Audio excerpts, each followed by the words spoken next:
Doctor साहब आ गए, doctor साहब आ गए। जल्दी से बढ़िया वाली कुर्सी लाओ। कुछ अजीब सा लगा मुझे। अपने ही गांव में पहुंचकर सभी दादा, बाबा, चाचा आज मुझे डॉक्टर साहब कह रहे थे। सच में सब समय का दोष होता है। समय बदलते ही लोगों की नज़र भी बदल जाती है और सोचने का नज़रिया भी बदल जाता है। जिनके मुंह से किशनबा कहते हुए थकते नहीं थे, उनके मुंह आज मुझे डॉक्टर साहब बुला रहे हैं। वो भी बिल्कुल सम्मान भरी निगाहों से।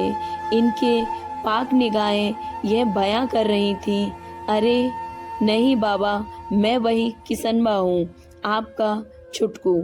इतना बड़ा संबोधन मेरे लिए मुझे अच्छा नहीं लग रहा है ना गोपाल काका?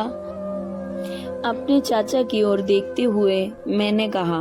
तभी हमारे बड़े बाबा ने कहा, जो इतने डॉक्टरों का निर्माण करता है, निर्माता है, वो डॉक्टर से कम थोड़ी है। वह तो डॉक्टरों का गुरु है। छोड़िए ना बाबा इन सब बातों को। मैं भोज खाना खाने आया हूँ। इतने दिनों बाद मुझे भी जी भर के सबके साथ गप्पे करनी है और भोज खाना है। इस वक्त का आनंद लेना है। हाँ हाँ बिल्कुल, भोज तो बस एक बहाना है सबसे मिलने जुलने का। भोज खत्म हुआ। देर रात तक हम सभी चर्चा परिचर्चा करते रहे। आंगन गया तो दादी, चाची, बहन, बुआ सबसे मिलना हुआ। उन सब से ढेरों बातें की। सब ने ढेरों आशीर्वाद दिए। सबसे बातें करते करते बहुत देर हो चुकी थी। मैं सोने चला गया, लेकिन मुझे नींद कहाँ आ रही थी। मैंने कानों में बाबा की गूंज, डॉक्टर साहब आ गए, डॉक्टर साहब आ गए, गूंजमान हो रही थी। वही घर, वही सब कुछ मेरे लिए शब्द बदल गए थे। मुझे अब बहुत अच्छा महसूस हो रहा था। 27 की उम्र में मैंने महसूस किया कि मैं अब 47 का सम्मान पा रहा हूँ। बचपन में ही 55 की उम्र सच में मैं जीने लगा था। बड़ी सोच, बड़ी बड़ी बातें, इसकी सबसे बड़ी वजह होती है जिम्मेदारियाँ। ये जिम्मेदारियाँ कम उम्र में ही जिम्मेदार बना देती हैं। मैंने भी महसूस किया कि मेरे पापा गजेंद्र यादव को भी यह शब्द सुकून दे रहे थे। अपने कानों में गूंजते इसी ध्वनि के साथ मैं किशन यादव न चाहते हुए भी अपने अतीत के पन्नों को पलटने पर मजबूर हो गया था।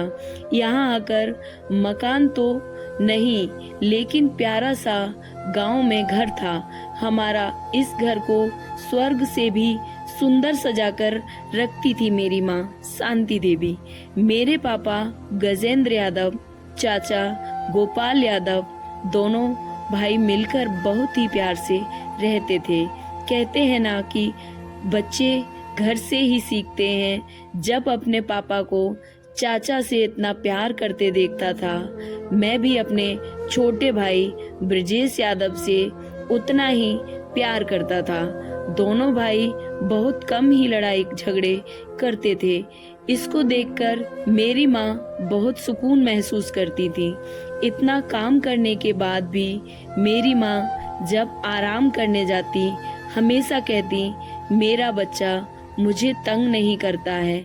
चाचा को पढ़ाई की काफी ललक थी और इस ललक को जीवित रखने के लिए मेरे पापा ने कोई कसर नहीं छोड़ी थी। दादा दादी उतने सक्षम नहीं थे उनके इस पढ़ाई को पूरा करवा पाते। चाचा इंजीनियरिंग की पढ़ाई कर रहे थे, वह भी बाहर रहकर, लेकिन उन्होंने पढ़ाई से चोरी नहीं की। उन्होंने बढ़िया से पूरी लगन और ईमानदारी से अपनी इंजीनियरिंग की पढ़ाई पूरी कर इससे पैसे को पूरी निष्ठा से आगे बढ़ाया।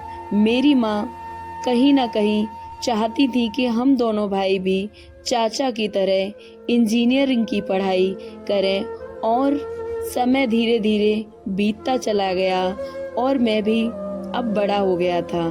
चाचा को देखते हुए मैट्रिक के साथ इंटर कॉमर्स से लेकर अपनी आगे की पढ़ाई जारी रखी।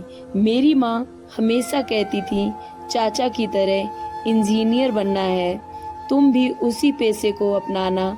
पढ़ने में मैं भी बहुत तेज था, लेकिन कहते हैं ना कि सही मार्गदर्शन भी बहुत जरूरी होता है। जिंदगी में कब किस मोड़ पर कौन सा बदलाव आ जाए कोई भी नहीं जानता। कुछ ऐसा ही हमारे साथ भी हुआ। परिवार के साथ भी चाचा अपने पेशे को बेहतर संभालने लगे। विवाह योग्य थे तो ढेरों शादी के रिश्ते भी आने लगे थे। अच्छी लड़की देखकर सब ने रिश्ता तय कर दिया था और अब चाचा की शादी भी हो गई थी। सूरत से अच्छी नहीं पर सीरत से भी अच्छी होनी चाहिए थी, यह बड़े बुजुर्ग देख नहीं पाए। हमारी चाची में मेरी माँ काफी समझदार महिला थी, हमेशा परिवार को बांध कर रखने में विश्वास रखती थी। हमारी माँ जिस घर को एक एक तिनके से जोड़ जोड़ कर स्वर्ग बनाई थी, चाची ने आते ही स्वर्ग जैसे घर को नर्क में तब्दील कर दिया था। जब परिवार में कलह बढ़ने लगती है तो बरकत नजर नहीं आती। जहाँ मेरा परिवार कम में सुकून महसूस कर रहा था, वहीं देखते ही देखते धीरे धीरे चीजों का अभाव होने लगा था। मेरे में समझदारी थी, थोड़ी कम उम्र से ही, लेकिन पैसे का अभाव इतना था कि मैं जो करना चाहता था वह नहीं कर पाया। माँ की आंखों को जब मैं पढ़ता तो मुझे बहुत तकलीफ होती। देखकर इस बात को मैं अच्छी तरह से समझने लगा था कि पैसों का अभाव है, इसलिए मेरी पढ़ाई आगे कंटिन्यू नहीं हो पा रही है। तो फिर मैंने घर घर जाकर ट्यूशन पढ़ाना शुरू कर दिया था। धीरे धीरे मेरा ये काम रफ्तार पकड़ने लगा था। काम कोई भी छोटा या बड़ा नहीं होता है। काम आपको आपका भोजन और 2 पल का सुकून दे, वह हर काम आनंदमय होता है। इसी आनंद के अनुभव के साथ साथ मेरा इस कौशल में भी विकास हो रहा था। मैंने MBBS भी कर लिया। इसी दरमियान मैंने कुछ दिन प्राइवेट सेक्टर में भी काम किया, लेकिन मन नहीं लगा। पठन पाठन में जो रुचि थी वह मुझे प्राइवेट सेक्टर में काम करते हुए वो रुझान नहीं लगा। पुनः वापस घर आकर होम ट्यूशन करने लगा। समय अपनी रफ्तार से बीत रहा था। छुट्टियों में हमारे घर हमारे मामा जी आए हुए थे। मामा जी मेरे काफी समझदार थे। उन्होंने मेरा सही मार्गदर्शन किया। उन्हीं के कहने पर नीट की परीक्षा मैंने दी। इस उच्च स्तर की पढ़ाई की कोई उचित व्यवस्था नहीं थी, फिर भी मैंने अथक मेहनत से नीट को क्वालिफाई किया। मैंने अपना रिजल्ट सबसे पहले अपनी माँ को दिखाया। माँ की आंखें चमक रही थीं अपने बेटे की खुशी पे। जिंदगी को सुचारू रूप से चलाने के लिए कुछ तो जीविका चाहिए ही थी। सो मैंने इसी नीट के रिजल्ट को पाकर इसी का डॉक्टर बनने का सोच लिया था। मेरी इसी सोच को मेरे 6 मित्रों ने आर्थिक रूप से सहयोग करके एक प्लेटफॉर्म का रूप दे दिया और देखते ही देखते मैं इसका संचालक बन गया था।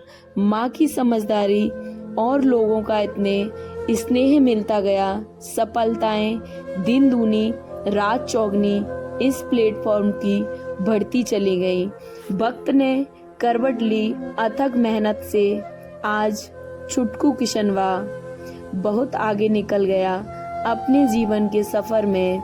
यही सब सोचते सोचते पता नहीं कब आंखें लग गईं। सुबह सुबह जब सूर्य की किरणें आंखों पर पड़ी, उठते ही मैंने देखता हूँ कि खामोश और झुकी नजरों से चाचा हमारे बगल में खड़े हैं।